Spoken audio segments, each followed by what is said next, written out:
Eliit-erioperatsioonide veteranid on käivitanud uue Iisraeli idufirma, mis panustab sellele, et järgmine suur muutus internetis ei ole üldse seotud inimestega, vaid hoopis tehisintellekti agente, kes teevad meie eest otsuseid.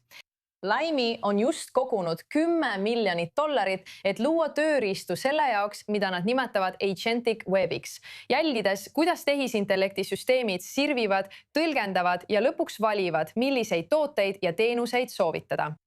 Nii et lisateabe saamiseks on minuga nüüd liitunud Aviv Shomni, Laini kaasasuta ja tegevjuht. Aviv, aitäh, et täna minuga liitusid. Kas sa saad palun selgitada, mis on agentic web? Jah, aitäh, et mind kutsusid, ma hindan seda väga. Mõtle tänapäeva veebile kui veebile, mida juhivad meie inimesed. Meie otsustame, milliseid veebilehti külastada ja millistele toodetele klõpsata. Aga kui sa kasutad ChatGPT, Perplexity, Geminit, Claude'i või mõnda muud neist tehisintellekti otsingu tööriistadest, siis sa põhimõtteliselt aktiveerid agendid, kes sirvivad ja teevad otsuseid sinu eest. See on täiesti uus viis internetiga suhtlemiseks, aga ka info tajumiseks. Ja agentic web on lihtsalt platvorm, mis võimaldab sellel juhtuda. See on meie jaoks üsna uus viis isegi info tarbimiseks. Kuidas Laimi täpselt töötab? Põhimõtteliselt me aitame brändidel ja toodetel ilmuda tehisintellekti otsingumootorites nagu ChatGPT, Perplexity, Gemini ja Claude, mida ma mainisin.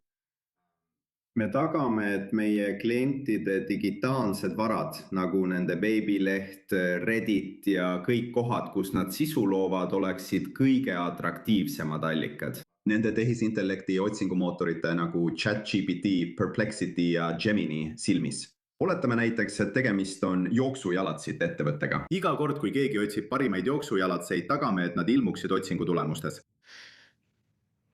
Aga kas see tähendab siis, kuna see kõlab nagu suur muutus selles, kuidas me internetti kasutame, et tulevikus hakkavad ettevõtted turundama tehisintellektile, mitte enam Google'ile ja meile? Täpselt nii, 100%. Kui mõelda nüüd selle uuele kihile internetis, siis seni olid brändid nagu Nike otse oma tarbijate ees. Nemad kontrollisid kõike. Nad kontrollisid oma sisu, nad kontrollisid positsioneerimist.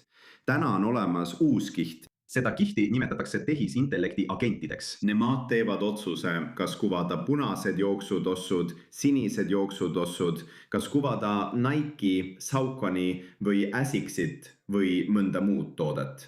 See on täiesti uus muutus selles, kuidas tarbijad tegelikult käituvad ja kuidas brändid peavad otsuseid tegema ning kellele nad turundavad, mis on sisuliselt tehisintellekti agendid, kes neid otsuseid langetavad. Ja te olete just kogunud $10 miljonit investeeringuid. Mis on suurim väljakutse, mida te selle investeeringuga lahendada proovite? Ma arvan, et praegu on tehisintellektis paar väga huvitavat arengut. Me kõik oleme suur inseneride meeskond, kellel on viimaste aastate jooksul ulatuslik kogemus tehisintellekti toodete loomisel. Ja meie jaoks on praegu oluline suuta integreeruda aluskihti, et mõista, kuidas tehisintellekti agendid infot tajuvad. Peamine rahaliste vahendite jaotus on sisuliselt murrangulise tehnoloogia loomine selle kohta, kuidas tehisintellekti agendid infot tajuvad. Ja just selles suunas me liigume.